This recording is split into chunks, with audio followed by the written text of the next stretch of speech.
On peut maintenant commencer. Siko tokoki ko banda. On peut commencer. Toko banda. Merci. Matondi. Alors la semaine passée, le dimanche, nous avons essayé un peu de montrer que tout ce que nous avons eu à écouter, c'était bien. Cela a apporté quelque chose dans nos cœurs. Mais c'était des théories. C'était des théories. Que le Seigneur nous bénisse. Amen. Nous devons passer à la pratique. Pourquoi la pratique? Parce que c'est seulement la pratique qui rendra l'enlèvement possible. Frère Branham me dit qu'il y a une matière propre pour l'épouse. Et cette matière-là est reliée à la pratique. Pour l'application spirituelle de la parole de Dieu. Ne pas seulement écouter les citations et rester dans ce même système, mais entrons dans la pratique de la chose. Parce qu'il y a une matière proprement dite pour l'épouse. Et j'avais dit que la pratique, c'est-à-dire quand nous entrons dans la pratique, il y a un travail que nous devons faire. Et j'ai séparé ce travail-là en deux. C'est là que je vais commencer. Mais parlons d'abord de la matière de l'épouse. La matière de l'épouse. Des choses qui provoquera réellement l'enlèvement. Tolingi tellement mokili à tel point que makambo aligné toi. Et qui parabiso est sous la mentale. Nous aimons tellement le monde à tel point que ce qui concerne l'enlèvement est devenu mental. Nous ne nous intéressons plus à cela. Et quand tu dis enlèvement, les gens disent mais nous serons seulement enlevés. Bila tu biatie mungu. Toti que la ngonzam. Le bien enlèvement te renaître le caca. Abandonnons ça à Dieu.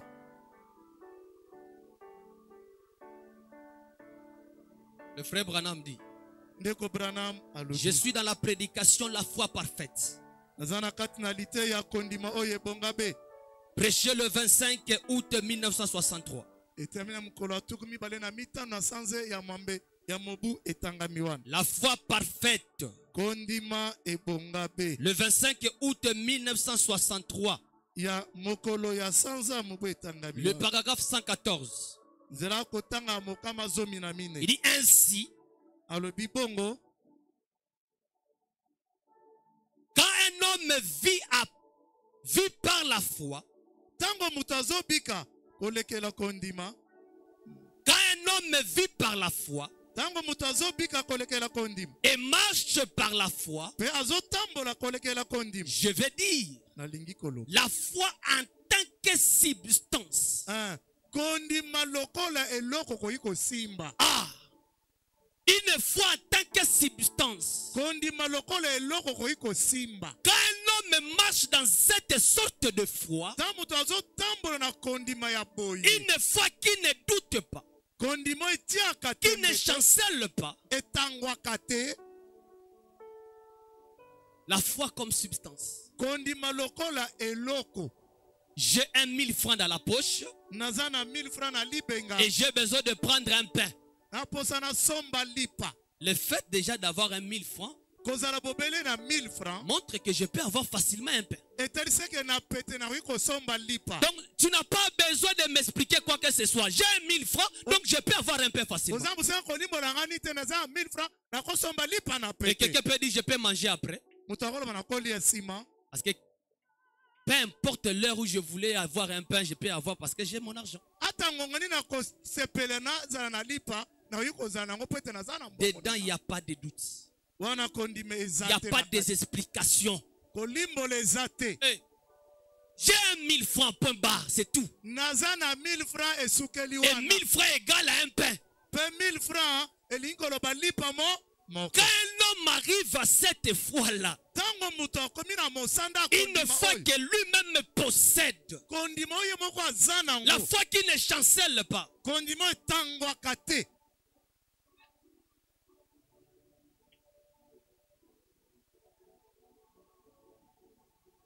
Frère Branham, je vais dire la foi en tant que substance. Quand tu arrives là, il dit cet homme-là, il est isolé du monde entier. Et devient une nouvelle créature en Christ.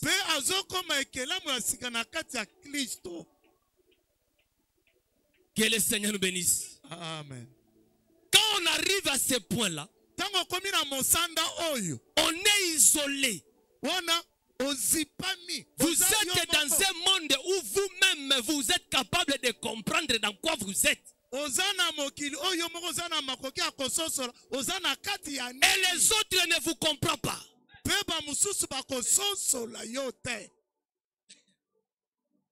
Des fois vous essayez un peu d'expliquer, mais vous voyez que non. Si j'explique, ils ne vont pas me comprendre.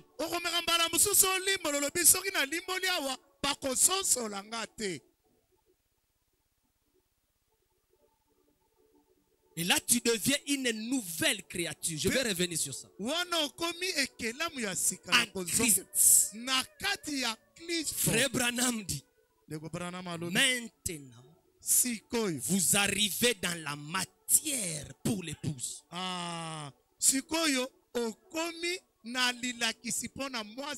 Vous voyez, maintenant, vous arrivez dans la condition nécessaire pour l'enlèvement.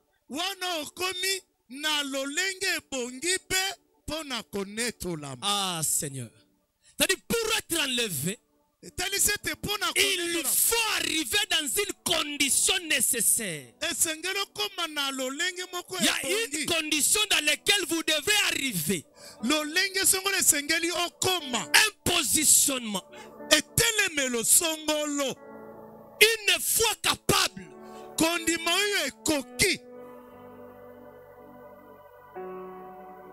Cela veut dire que chacun d'entre nous, pas seulement le pasteur, les diacres ou les administrateurs, mais aussi les laïcs. Chaque individu marche dans un monde avec Dieu seul.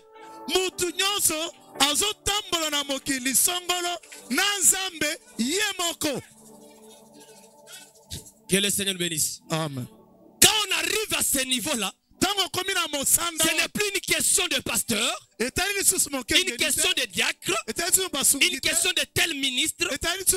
Non, c'est maintenant une question où l'individu seul marche dans un monde seul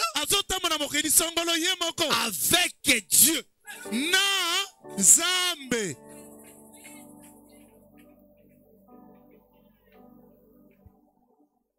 Que le Seigneur nous bénisse. Amen. C'est ça le début, l'entrée de la matière de l'épouse. Le frère Branham sépare d'abord les histoires là d'être avec. Nous avons un pasteur qui a Dieu, c'est bon.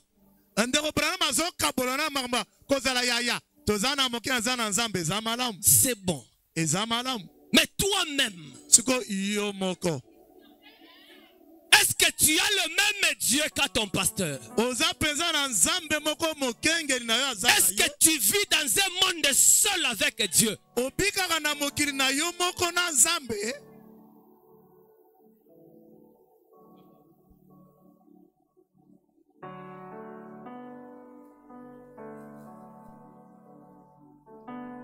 Que le Seigneur nous bénisse. Il dit, vous êtes baptisés dans ce royaume. Il dit, et il n'y a personne personne là, si ce n'est vous et Dieu.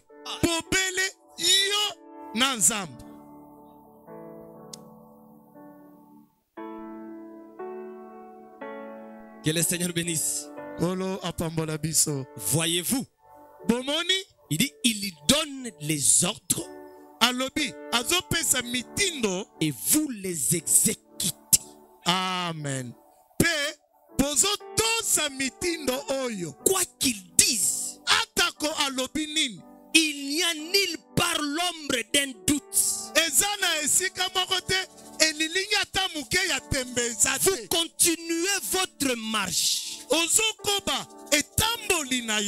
le Seigneur dit ceci, il n'y a personne au monde qui puisse vous en dissuader. Vous continuez à avancer de la même façon. Frère Branham dit, maintenant, vous arrivez à cette foi parfaite.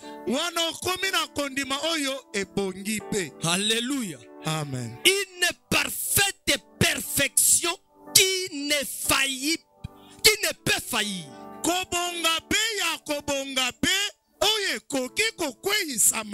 Cette foi-là ne faillit jamais. Oui. Il était un mystique pour eux. Jésus. Jésus était un mystique pour eux. Avec sa foi parfaite. Et c'est comme ça maintenant. Ceux qui ont la foi parfaite sont des mystiques pour les autres.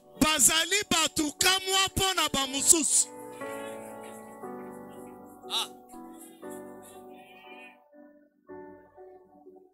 Oh frère, mystique. Mon frère, tu parles de mystique. Mystique basali. Des hommes mystiques existent. Des gens qui ont la foi parfaite sont des mystiques pour les autres.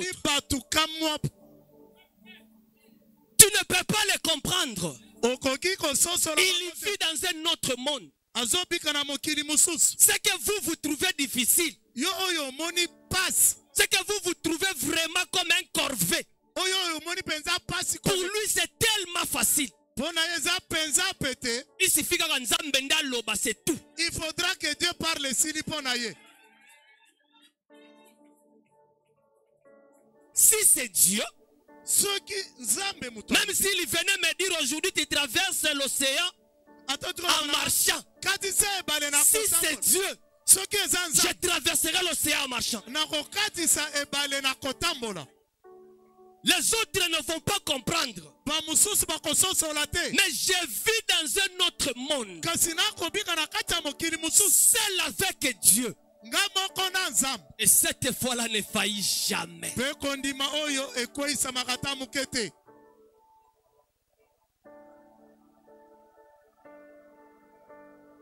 J'ai besoin d'acheter une voiture à $20,000.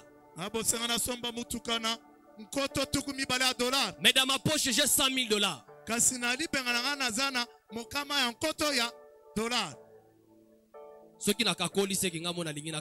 Si je veux marchander, cela dépend de ma volonté.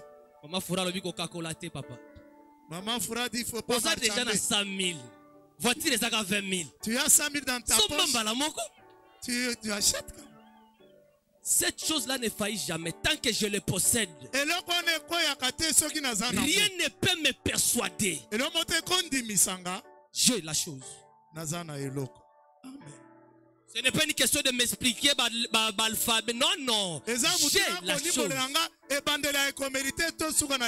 Toi, tu connais toute la Bible. Tu connais tout le message. Mais moi, je connais tout simplement l'auteur de cela. Je ne le connais pas seulement, mais je le possède.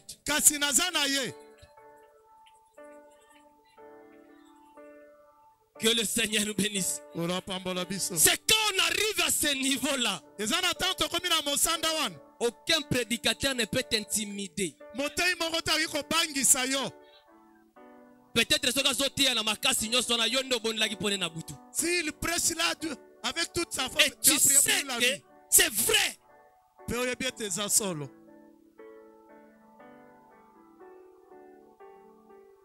Oh, je suis un grand docteur. Oui. Madame. Je possède quelque chose qui est plus grand que toi. Alors humilie-toi un peu. Humilie-toi un peu. Avec ta connaissance, humilie-toi un peu. Dieu n'a pas besoin. Il n'a pas besoin que vous puissiez le présenter des connaissances. Dieu a besoin de tisser une relation intime avec l'individu. Amen.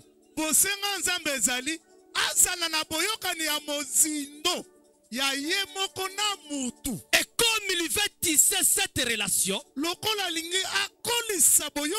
il se cache.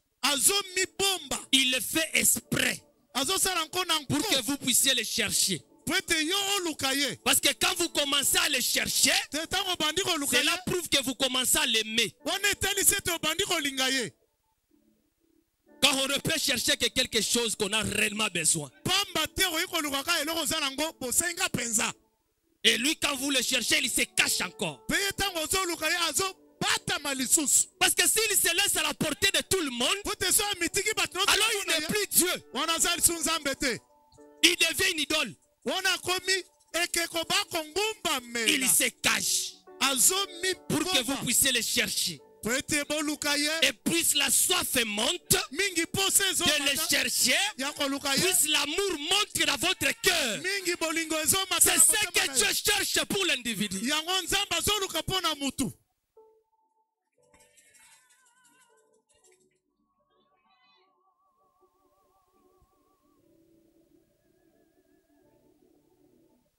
Aux autres, c'est l'enlèvement. Tu attends l'enlèvement. Et tu fais semblant comme s'il existait, comme s'il n'existait pas. Demandez-moi, je fais presque 2 mois maintenant loin de ma femme. C'est grave. C'est grave. Mais toi, l'amour de toute ta vie. Jésus-Christ est notre époux. Des fois, tu fais semblant de voir qu'il est là, des fois tu fais semblant de... C'est comme s'il est, c'est comme s'il n'est pas là pour toi. Frère Branham dit, quand un homme pense que Dieu est absent,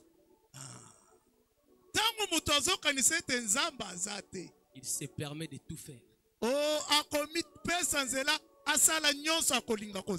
Mais David disait, j'ai constamment l'Éternel devant ma face. Amen.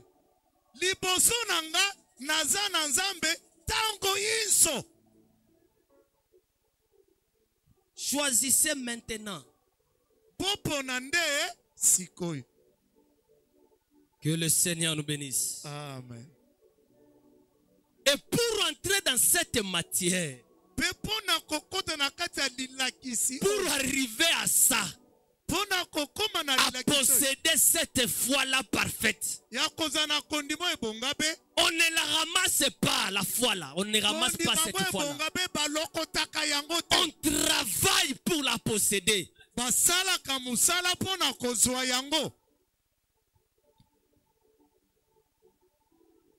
La notion de travail là a quitté les têtes des croyants.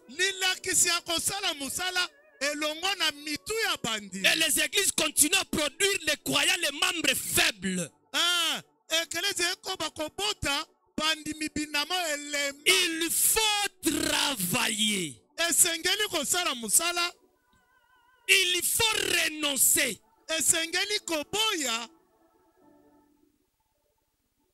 Et c'est là que j'avais parlé sur le travail de l'âme. Le travail vous introduit dans la pratique. Ce que les autres prennent comme théorie, Le travail vous introduit dans la pratique. On vous enseigne à l'université. Et après on vous dit allez faire les stages. Fais les stages. Pourquoi? Pour plus maîtriser la chose. Pour plus posséder cette connaissance dans la pratique. Et quand vous pratiquez, c'est dans la pratique où vous avez de l'expérience.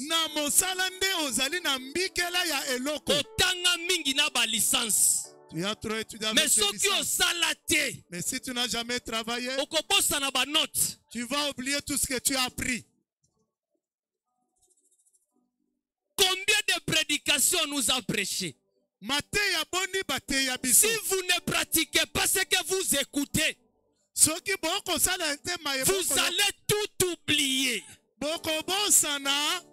Et l'enlèvement deviendra maintenant une histoire. Jésus revient, qui ne revient pas. Tu penses vraiment que Jésus va attendre volonté? Tu penses que Jésus attendra ta volonté de te marier?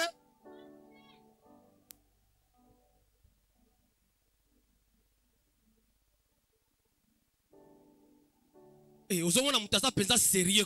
vois la personne, elle est yongi. Vos histoires là d'enlèvement font peur. Laisse-nous, quand il viendra, on ira calmement.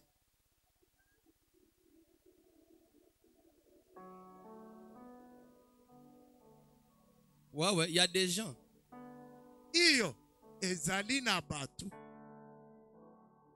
Que le Seigneur nous bénisse. Je parlais du travail de l'âme. Je demande votre attention ici. J'entre un peu dans la leçon.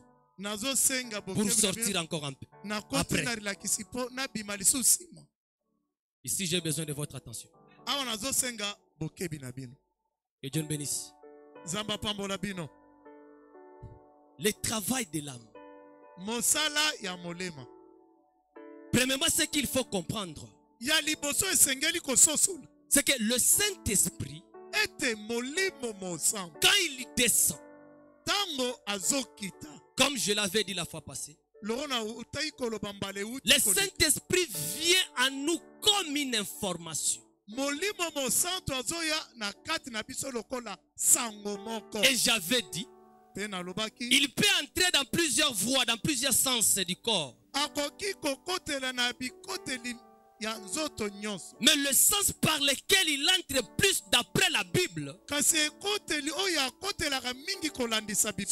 les moyens de l'entendement. Parce qu'il vient comme une information. Et l'information est accompagnée par une foi. Où cette information-là, c'est la foi. Alléluia. Et la foi, elle est produite que par l'écoute de la parole du Seigneur. Amen. Une fois tu avais écouté une parole. Et après tu as pris une décision. C'est dès ce moment-là que tu es tel que tu es aujourd'hui. Parce que tu avais écouté quelque chose. Que le Seigneur nous bénisse. Amen. Et quand il entre, le Saint-Esprit, il a une mission précise. Cette mission n'est pas de s'arrêter dans l'esprit humain. Non. Sa mission est d'atteindre l'homme intérieur qui est au-delà de l'esprit humain.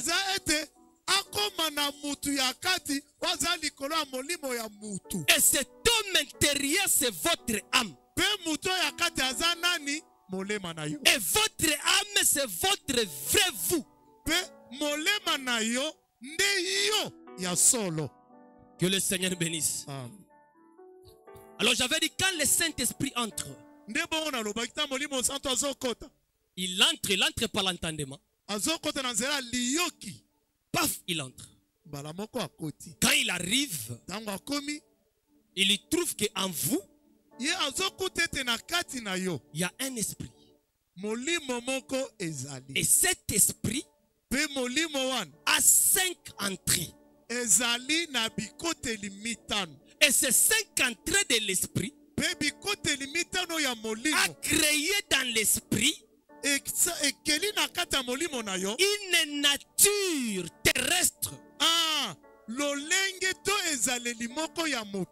Et cette nature terrestre a décalé votre esprit de sa position vis-à-vis du grand soleil.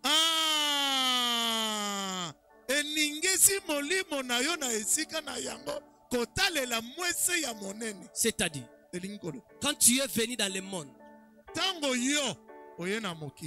tu es né, tu as possédé un corps. L'esprit qui est entré en toi, le frère Branham dit que cet esprit-là, c'est un être angélique. C'est lui ton ange gardien. Qu'est-ce que cet être angélique là protège? Il protège la germe ou la sémence de Dieu qui est venu dans le monde en étant latent, c'est-à-dire en étant endormi. Quand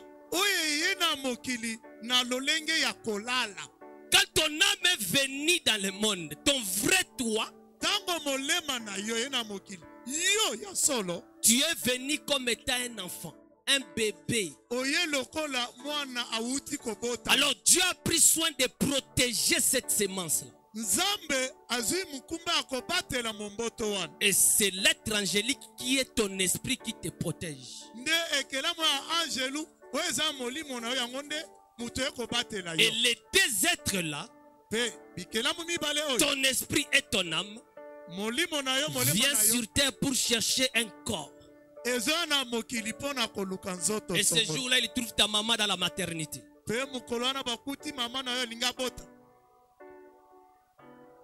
Et il dit, fais vite, nous voulons entrer là-bas. Que le Seigneur nous bénisse. Quand ils entrent, l'esprit en entrant dans le corps, le corps qui est encore bébé, comme c'est l'esprit qui a la conscience,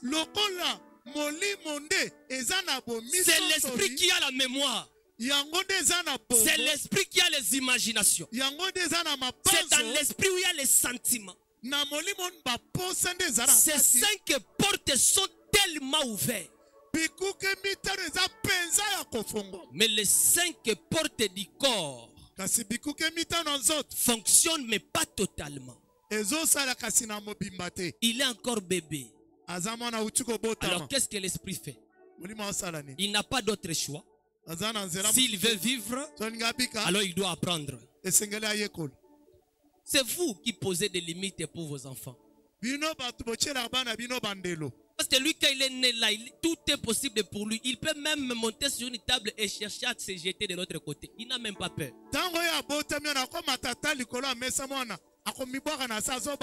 C'est vous qui apprenez aux enfants votre langue. Dit papa. Et l'esprit est censé apprendre. C'est le seul moyen d'entrer en contact avec la terre.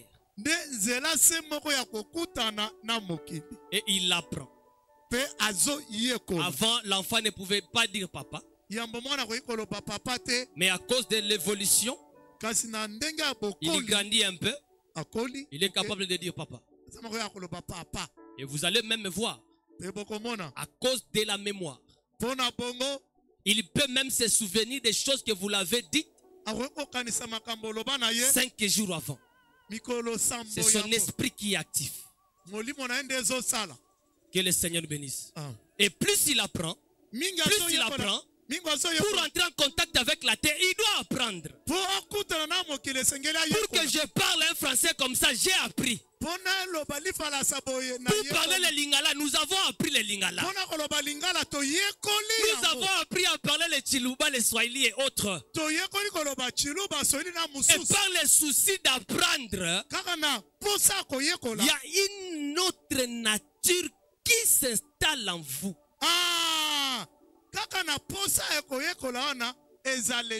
Et cette nature, c'est la nature terrestre.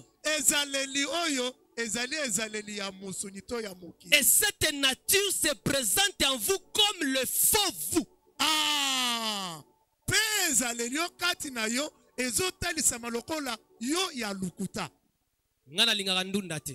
Moi, je n'aime pas. J'aime les haricots. Cette volonté vient d'où? Quand tu dis moi, ce n'est pas toi. De ce monde. Que le Seigneur bénisse. Et la nature terrestre crée en vous une volonté terrestre. Le libre arbitre et le pouvoir du choix.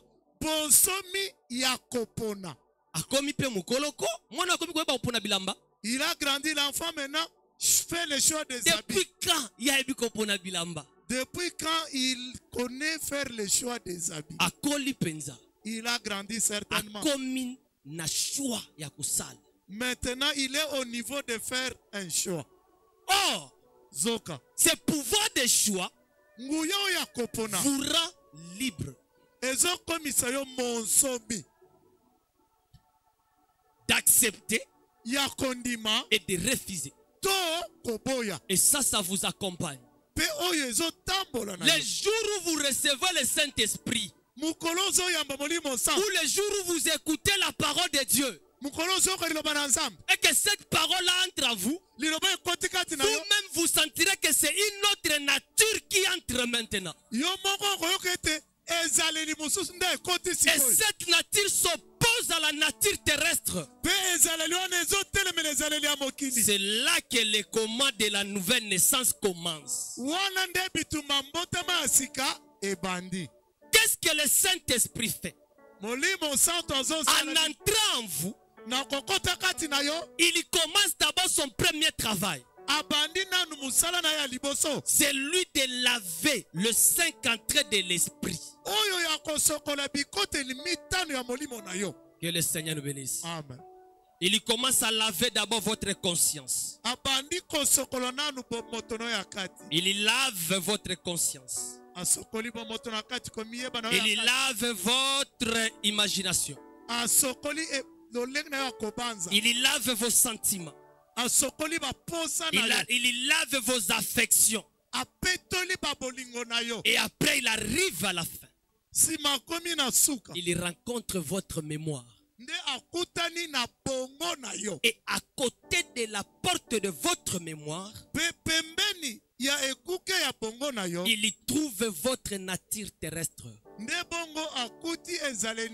Votre faux moi. C'est là qu'il commence le combat. Il doit détruire ton moi là.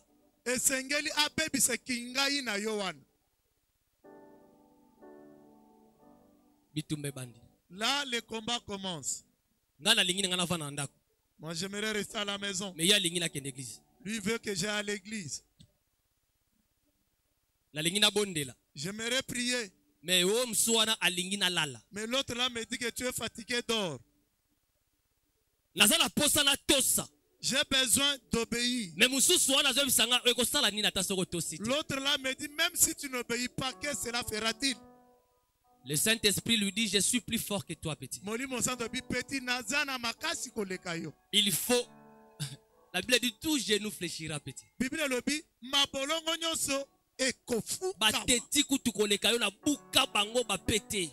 têtus plus que toi, j'ai brisé même leurs galons. Et surtout nous les jeunes gens. Donc tu vas céder facilement.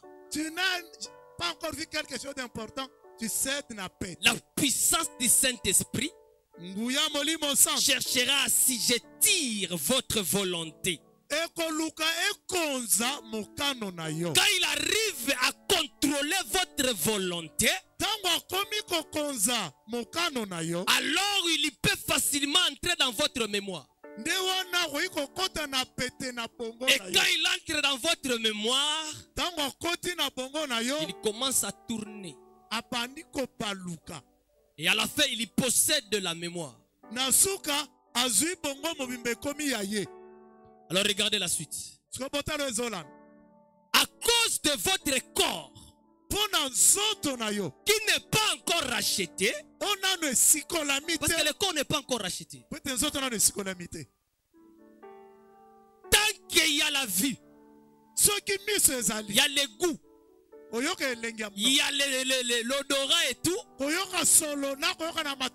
le Saint-Esprit te possède à l'intérieur. Mais il peut arriver qu'on l'oublie. Mais là, regarde ce qui prouve que tu n'as plus ta propre volonté sous ton contrôle. C'est que tant qu'on l'oublie, quand tu as convoité, tu sens quelque chose qui monte au-dessus de ta convoitise et qui te présente une autre nature. Amen. Les enfants de Dieu ne sont pas comme ceci. Oh, Seigneur, pardonne-moi. Pardonne-moi. Mais ce que tu demandes pardon à pleurant là, avant tu le faisais sans problème, qu'est-ce qui s'est passé?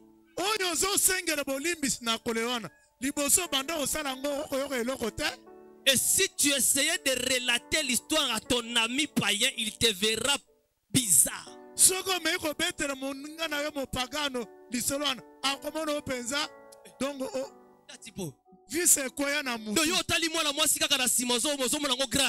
Toi, tu regardes une femme par derrière, tu trouves que c'est un problème. C'est normal. Cela prouve que arrive même à coucher avec une femme, ce n'est pas un problème pour eux. La différence c'est que toi tu n'as plus ta propre volonté. Ou ta volonté elle est possédée par la volonté du Saint-Esprit. Et le Saint-Esprit, c'est lui qui te souffle une autre nature, mais la nature céleste.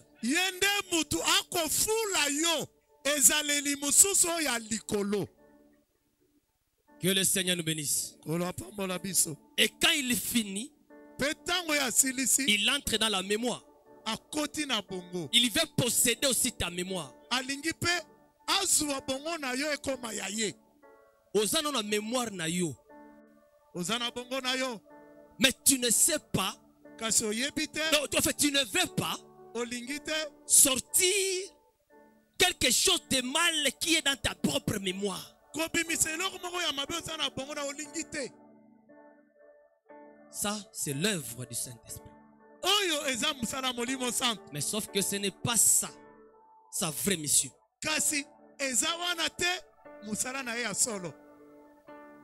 Est-ce que quelqu'un me comprend? Tout ça, ce n'est pas la vraie mission du Saint-Esprit. Mais à cet état-là, si tu partais, tu pars, tu rencontres Dieu. Que le Seigneur nous bénisse. Et les pentecôtistes se sont arrêtés là. Et nous avons beaucoup de pentecôtistes dans le message. Ils se sont arrêtés là. Ils ont vu les œuvres.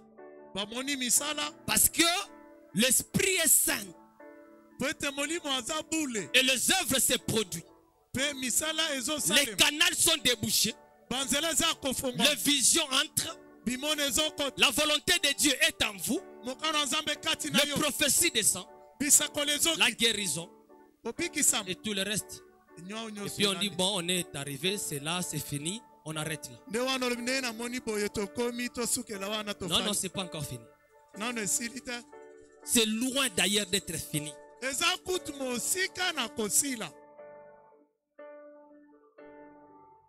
Quand il arrive dans la mémoire, la dernière porte de votre esprit, il y pénètre dans un autre cieux, une autre dimension, qui est la dimension de votre âme. C'est là que le frère Branham a touché ces points-là. À partir de 1964-65, Dieu lui avait révélé comment les choses se passent. Parce qu'en 61-59, il disait que c'est l'esprit qui a une seule entrée, et c'est l'âme qui a 5 entrées. Lui, il n'avait pas encore de précision. Il y a des prédications, quand vous lisez 61-59, il dit c'est l'âme qui a 5 entrées et l'esprit a un seul sens. Mais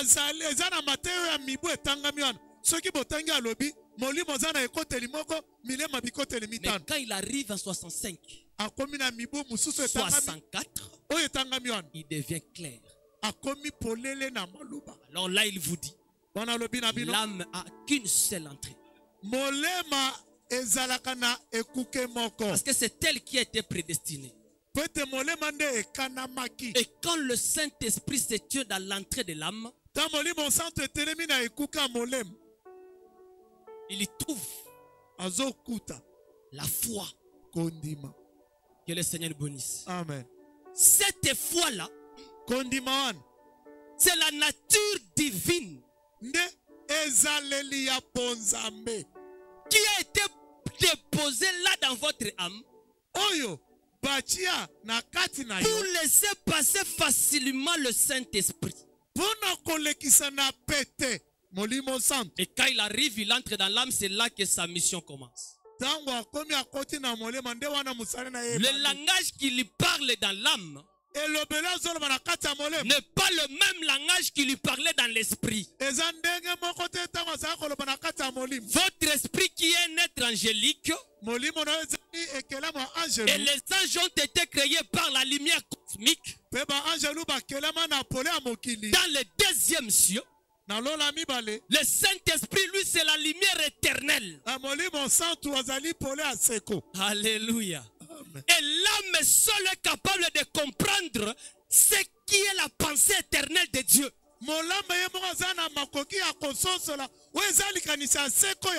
Et quand il arrive dedans, il commence à lui parler un langage éternel. Et là, il y crée une liaison entre le corps, l'esprit et ton âme. Et il demande chaque fois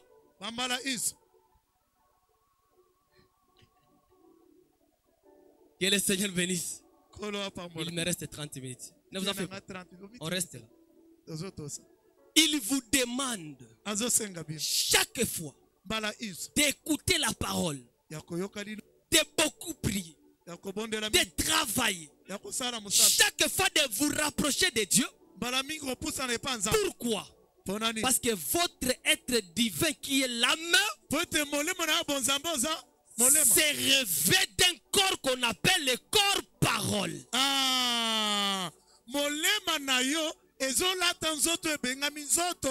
Le seul moyen d'amener l'âme à s'éveiller et à grandir, c'est en le mettant à la lumière de la parole. Que le Seigneur bénisse. Ce corps parole grandit étant parole. C'est comme ça que quand vous avez le Saint-Esprit, le véritable Esprit de Dieu, vous allez remarquer que vous avez encore plus d'avoir l'Esprit de Dieu. Vous avez encore plus besoin d'écouter la parole de Dieu. Vous sentez une soif que seule la prière peut étancher. C'est comme si tu ne peux pas te détacher de la vie de consécration. Et pendant tout ce temps, tout ce que tu fais là, avec cette soif-là, c'est ce que nous appelons le travail de l'âme.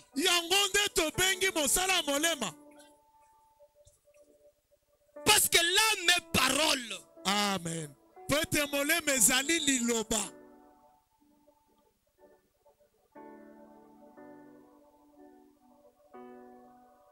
Frère Bonhomme dit c'est presque insoutenable. Il ne peut pas passer une journée sans faire quelque chose pour Dieu. Parce qu'il y a une liaison qui a été créée entre le corps, l'esprit et ton âme. Il faut que chaque jour une information passe pour l'évolution de ton corps parole.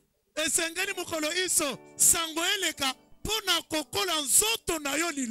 comme tu n'as plus ta propre volonté, tu es demandé à te soumettre de sa volonté. Je me demande quelle sorte de Saint-Esprit vous avez reçu.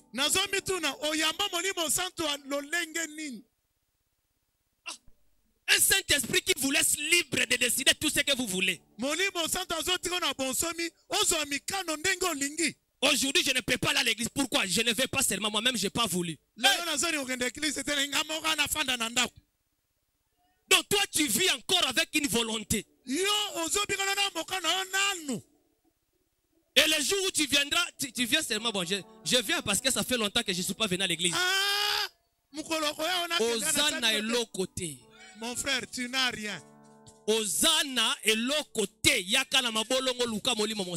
Tu n'as rien. Viens ici à l'hôtel, mets-toi à genoux, cherche le Saint-Esprit. Ou soit tu l'as reçu, et il est en train de travailler encore tes canaux. Maintenant, il ne t'a pas encore tué, viens travailler.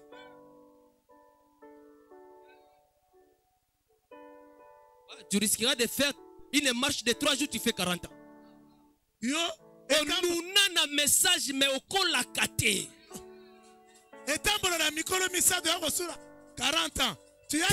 que ma prédication tu as écouté trop de prédications que c'est resté dans ta mémoire. Et tu restes dans des théories inutiles. Incapable de produire une vertu divine.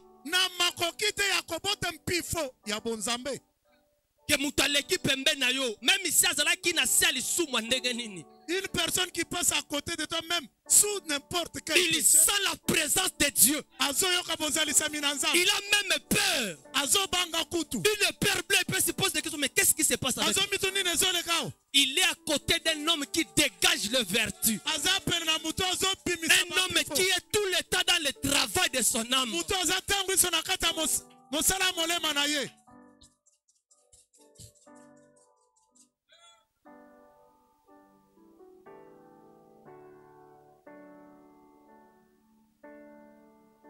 Que le Seigneur nous bénisse.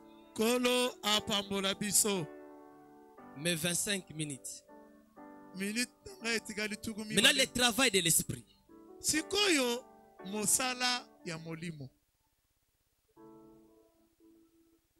Quand je parle du travail de l'esprit, c'est le plus difficile. C'est là que j'avais mis cette formule. Ce n'est pas une formule, je ne le fais pas par plaisir. Ce n'est pas par plaisir, ça.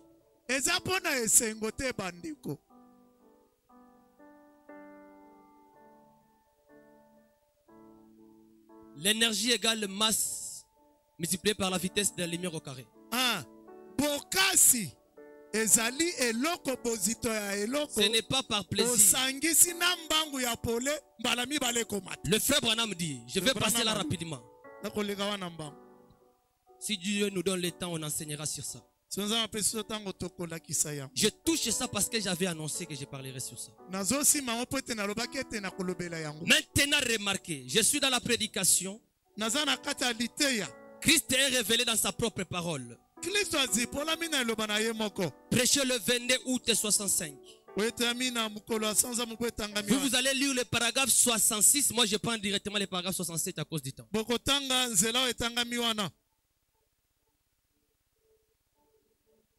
Étudions la parole, car la parole se développe avec le temps. Ne restez pas statique. Écoutez toujours ces choses que vous avez toujours l'habitude d'écouter. Paragraphe 67. Non. Pas moyen d'avoir la moindre continuité parmi les médecins, parmi les scientifiques, parmi ces différentes personnes. Si seulement Einstein avait possédé l'application spirituelle, pourquoi le frère Branham cite Albert Einstein? Albert Einstein qui est considéré comme le cerveau du monde dans le monde scientifique. Frère Branham n'était pas fou pour parler d'Einstein. En 65, il dit si ces messieurs-là avaient possédé l'application spirituelle,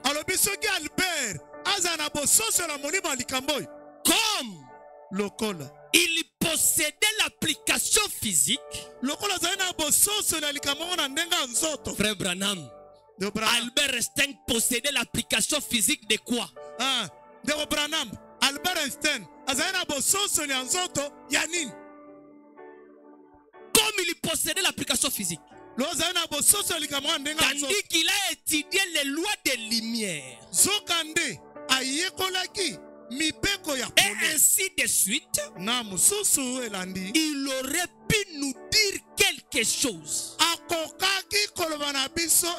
S'il avait possédé l'application spirituelle, c'est Albert Einstein qui aurait pu nous dire quelque chose sur la divinité. Lorsque j'ai entendu son message sur ces grands centres qui se trouvent quelque part dans les cieux,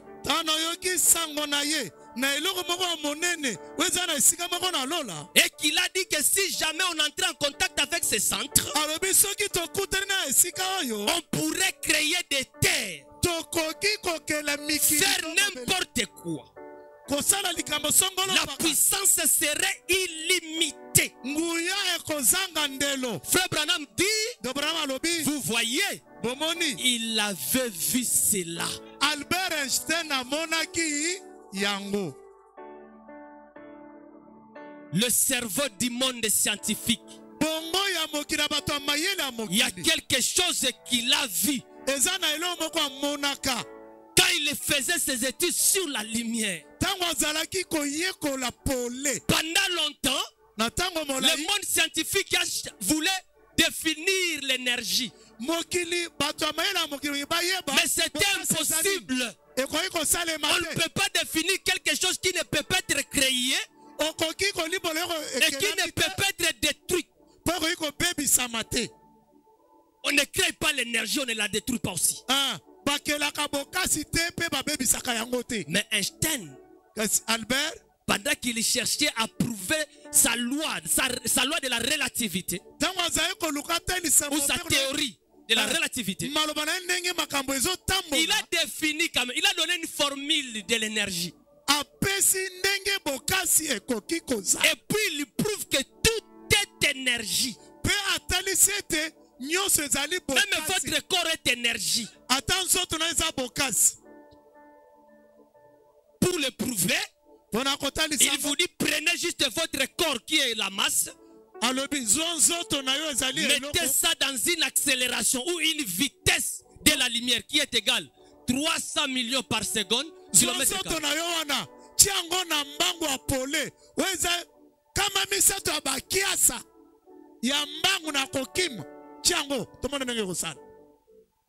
Votre corps redeviendra l'énergie. Va se décomposer. À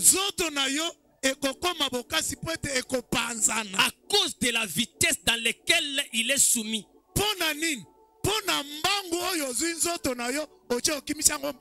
Branham regarde. Il dit, lui là, il avait vu quelque chose. Il a possédé l'application physique. Mais quelque chose lui a échappé. C'est l'application spirituelle. Que le Seigneur nous bénisse. Mais en étudiant la parole de Dieu, par rapport à tout ce que je vous ai dit, c'est là que nous avons vu que l'énergie, il y a quelque chose qui ne peut pas être créé ni détruit. On connaît la chose qui n'a pas été créée, qui ne peut pas être détruite, c'est Dieu.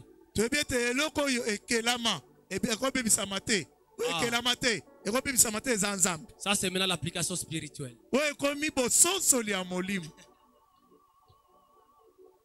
Ça, c'est un fruit de beaucoup d'études. Ne prenez pas ça à la légère. Beaucoup d'études, beaucoup de consécration pour que j'arrive là.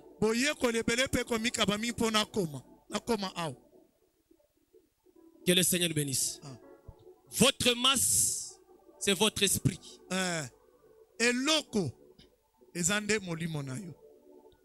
Cette partie-ci, c'est la pensée éternelle. Ou la vitesse de la pensée éternelle. Que le Seigneur bénisse. Amen.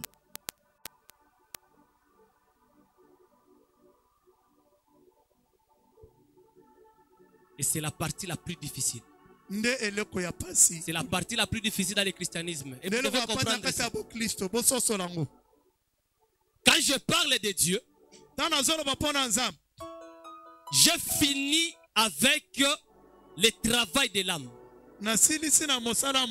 C'est-à-dire Dieu ici, le Dieu que j'écris ici, c'est l'union de ton âme et le Saint-Esprit. À ce stade, les deux omnipotents sont un maintenant.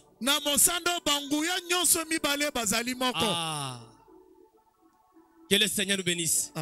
L'union de votre âme et le Saint-Esprit a produit un corps parole que nous appelons votre théophanie. Oh, votre théophanie, c'est un corps lumière éternelle. Quand votre théophanie s'éveille, c'est-à-dire votre âme arrive à la maturité, à ce moment-là, il pense à la vitesse éternelle parce qu'il vient de l'éternité.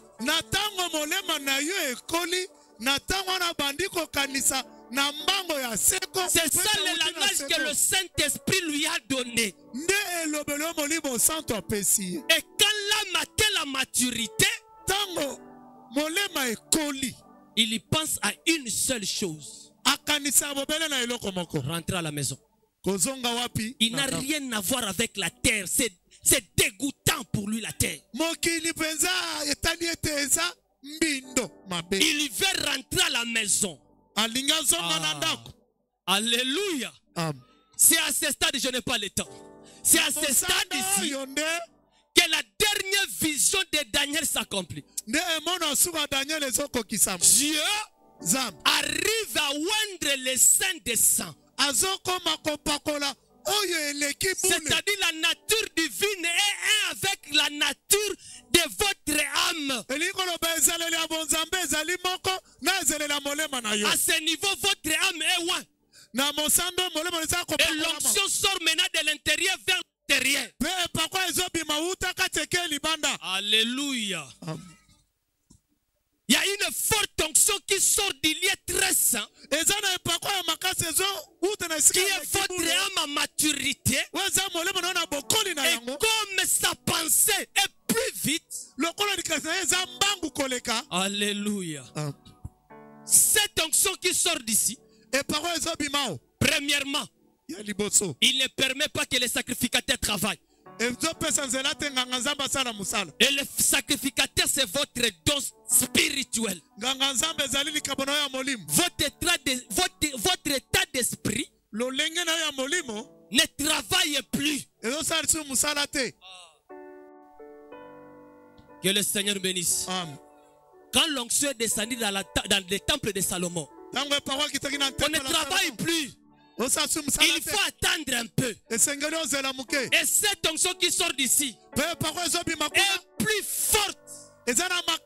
Ça paralyse l'esprit.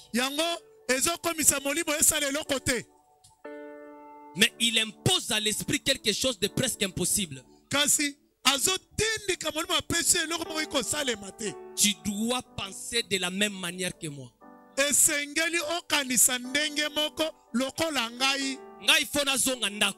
Moi, je dois rentrer à la maison. Nous sommes reliés tous. Déjà de manière éternelle. Moi, je pense de manière éternelle. Je sais que tu es créé par une lumière cosmique. Mais tu dois penser comme moi. Imaginez biologique. On te dit tu es l'enfant du président biologique. À la télévision, on ne parle que de toi. Demain matin, tu prends ton Je dois aller vérifier si c'est vrai ou si c'est faux. Et quand votre âme s'éveille, il est pressé de retourner à la maison. Et en sortant, il rencontre votre esprit qui est déjà vaincu par le Saint-Esprit, mais qui est encore au niveau des dons de prophétie de ceci, cela.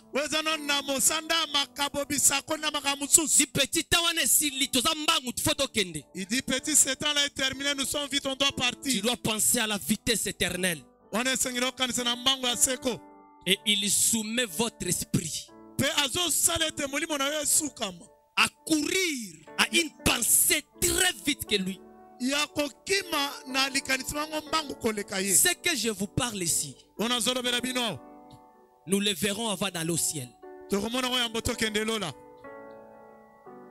L'âme, lui, il veut que quand il veut arriver à Lubumbashi, il ne prend pas l'avion. Il veut, quand il clique les yeux, il ouvre, il est déjà à Lubumbashi. Et ça, ce n'est pas une histoire de voyage astral. Voyage astral, c'est différent de ce que je vous parle. Je n'ai pas trop de temps. Mais quand l'âme veut voyager, il doit voyager à une vitesse plus rapide. Et votre esprit, qui ne peut pas penser comme lui, à cause des limites, l'âme doit l'amener à courir à cette vitesse. Or, votre esprit est relié à votre corps. C'est-à-dire quand il y a une action dans votre esprit, il y a une réaction dans votre corps. Et si l'esprit commence à courir à une haute vitesse, alors le corps doit aussi courir à cette vitesse-là. Or, le corps n'est pas créé à courir à une très forte vitesse. Et s'il commence à courir à cette vitesse, alors il va disparaître. L'âme ne permettra pas que le corps disparaisse. Parce qu'il aura besoin de ce corps-là. Alors il est dans l'obligation de venir soutenir le corps. Le mariage de l'âme et de votre corps physique produit un autre corps qu'on appelle le corps glorifié.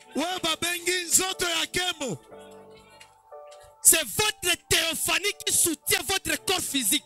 À cause de cette vitesse ici. Que le Seigneur nous bénisse. Et quand ils font ce mariage de la théophanie et votre corps physique, vous avez votre corps glorifié. À ce moment-là, nous parlons de la manifestation de parfait sur terre. Ce n'est plus l'homme normal. C'est Dieu qui marche sur la terre. Et quand le parfait sur terre, la résurrection est probable. C'est-à-dire les hommes doivent ressusciter. Parce que la chose que la nature attendait, elle est là juste devant eux. Que le Seigneur nous bénisse.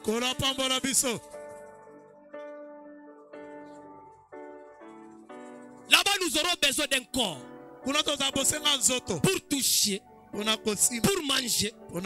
Et ce corps que Dieu nous donne, c'est le même corps que possédait Jésus à sa résurrection. La théophanie de Jésus. Quand il a voulu ressusciter, il est allé soutenir le corps physique. Et ils ont créé un corps glorifié. Ce qui est plus difficile dans la chose, après avoir terminé votre travail de l'âme, il y a une unité entre votre esprit, votre âme et le Saint-Esprit. Le Saint-Esprit termine son travail dans votre âme. L'âme est pressée. C'est là que la chose la plus difficile commence. Votre esprit doit courir à la vitesse éternelle.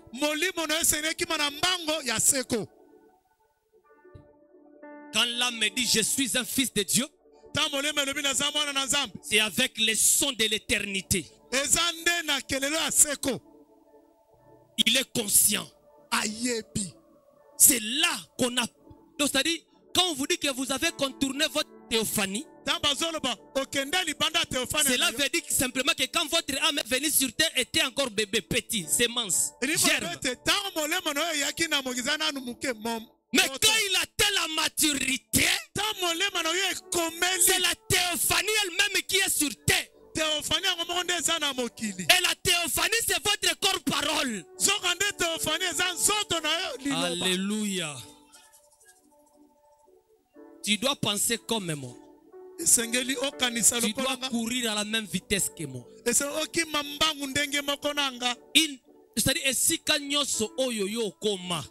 Cela veut dire là où toi tu seras. Il faudra que tu penses y arriver, tu y arrives directement.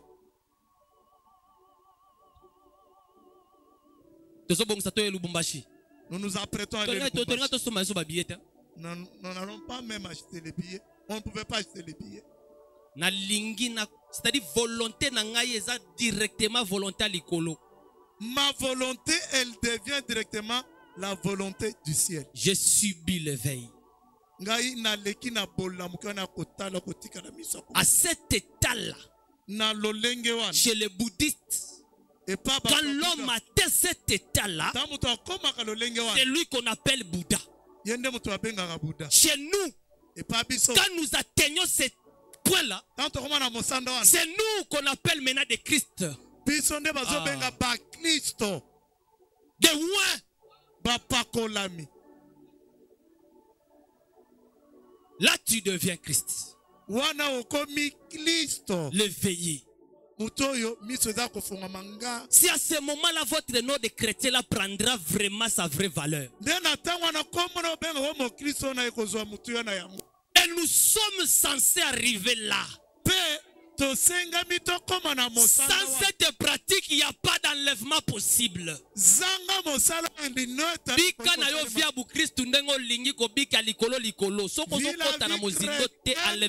Comme tu le fais de manière superficielle, si tu ne vas pas en profondeur, tu ne seras pas élevé. Tu n'auras pas ça en lisant seulement les brochures.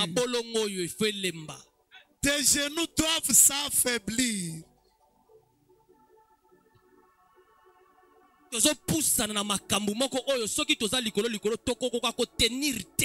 nous approchons aux choses. Si nous sommes superficiels, et ça, ce n'est pas le temps de vous apporter des choses que vos oreilles veulent écouter. Vous avez longtemps écouté toutes ces choses-là, ça n'a rien produit. C'est maintenant le temps de travailler.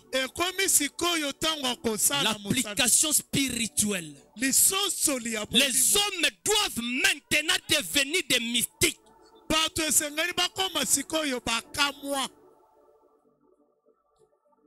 Pour pour combattre la bête, il faut des mystiques. Des gens qui sont renfermés dans un monde seul avec Dieu. Des gens qui savent entrer dans une maison de sacrifice.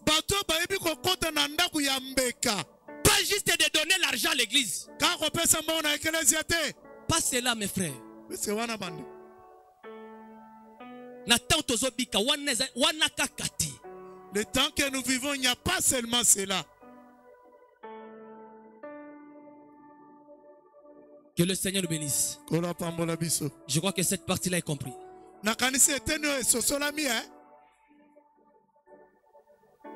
C'est ça. Bien que j'ai pris des grandes lignes. Je n'ai pas d'état, ce n'est pas un enseignement. 2025. Je finis par là.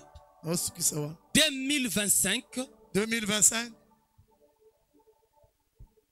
Depuis le début de l'âge de la Odyssée, en 1906, quand vous prenez 2025, vous êtes arrivé à quelle année? Ça fait combien des années? De 1906 à 2025. 111 ans. 119 ans. 119 ans qui est divisé. C'est aussi 40 générations. 40 générations 2. 40 générations 3. 2025. C'est la porte de la fin de la 3e génération. J'avais enseigné sur l'expectative, j'ai parlé de génération. Vous avez oublié. 2025, c'est la porte de la fin de la 3e génération. 2025, parce que 2026, c'est la fin de la 3e génération. Selon l'âge de la Odyssée. Et quand on arrive en 2026, c'est 120 ans.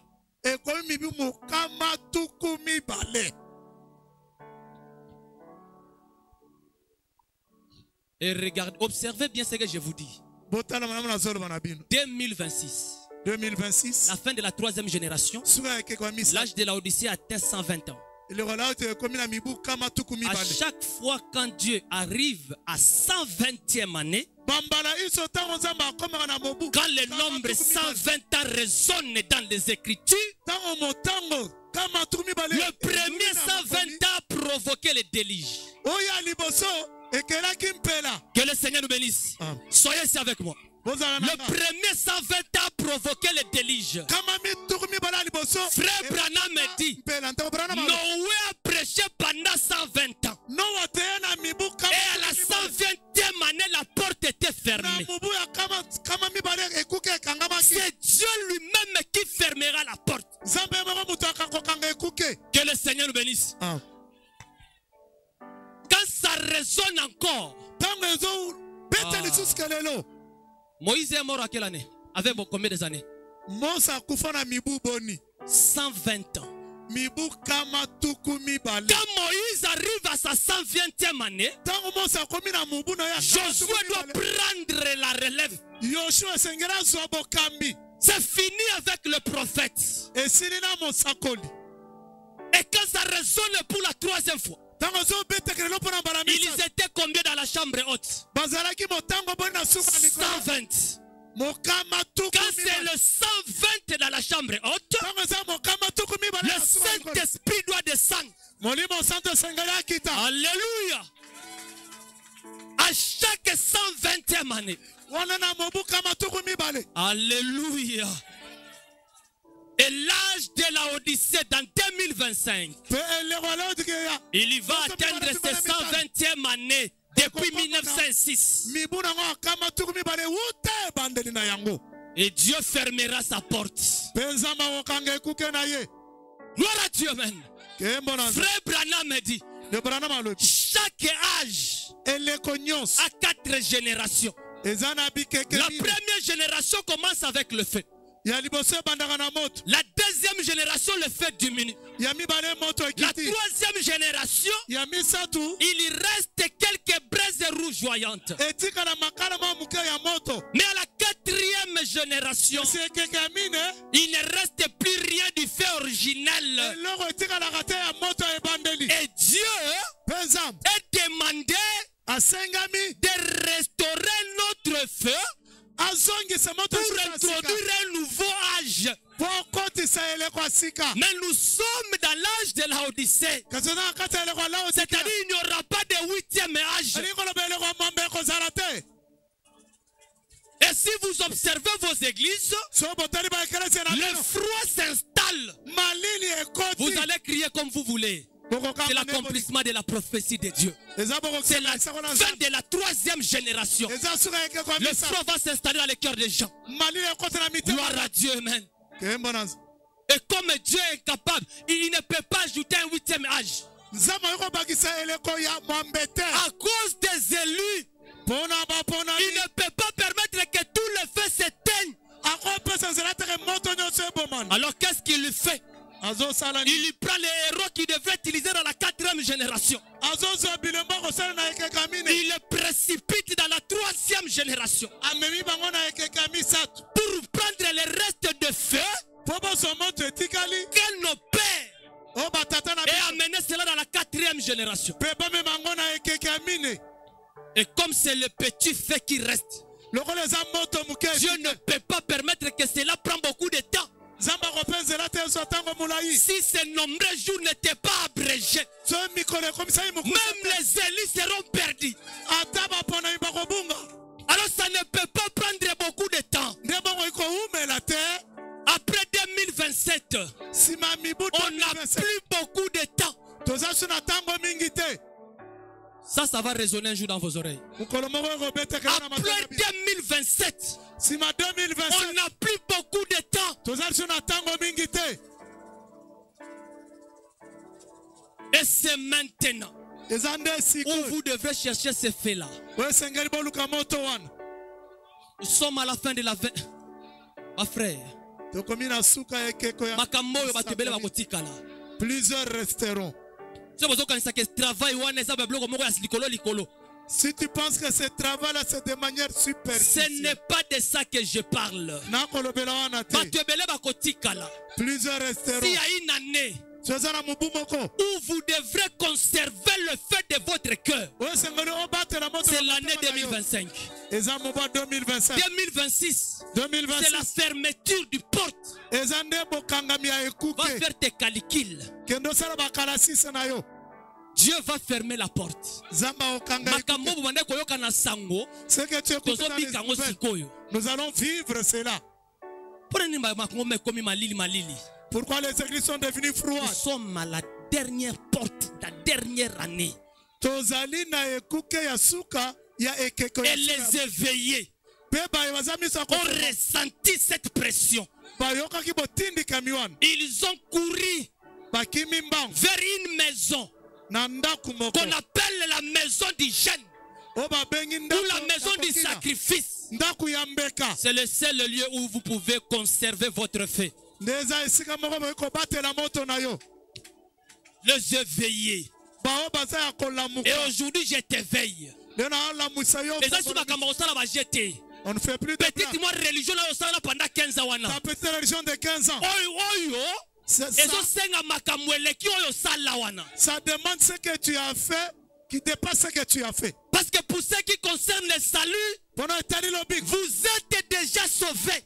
Pour ce qui concerne le Saint-Esprit, vous avez déjà le Saint-Esprit. C'est-à-dire si vous partez aujourd'hui, c'est le seul qui vous accueille. Mais pour ce qui concerne l'enlèvement, il y a encore un travail à faire.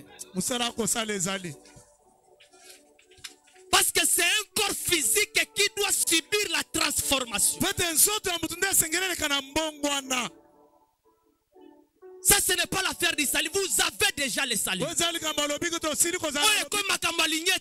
Ça, c'est l'enlèvement. Je ne parle pas du Saint-Esprit. tika na molimo mosantu na yo tango beta ko banda pima molimo mosantu wana. Quand la bête va commencer, tu pourras peser ton Saint-Esprit là. Que le Seigneur nous bénisse. Méditez, réfléchissez. Le Seigneur Jésus revient bientôt. Et l'enlèvement est juste là devant nous. Que le Seigneur vous bénisse.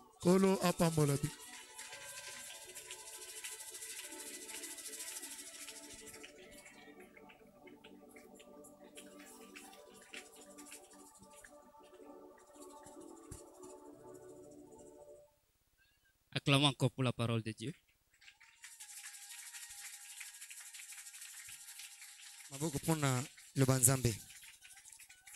Et que Dieu bénisse son serviteur William pour toute l'énergie qu'il a pu dépenser pour amener la parole d'aujourd'hui. Sans tarder, nous allons collecter les dîmes et les offrandes. Et pour les visiteurs qui ne nous connaissent pas, dîmes et les offrandes que nous amenons d'une manière ordinaire à l'église, il y aura encore un autre panier qui va circuler. Parce que nous avons un projet, nous construisons une église là-bas à la Vénitiale. Alors, ne sois pas chopé, il y aura plusieurs paniers. Nous en profitons parce qu'il y a des sœurs qui ont demandé de chanter pour Dieu. Le temps que le panier circule, nous appelons la sœur Fura Lukondola qui a demandé.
Acclamons, que Dieu bénisse la sœur Foura. Nous appelons la sœur Abigail de série 10 qui veut chanter.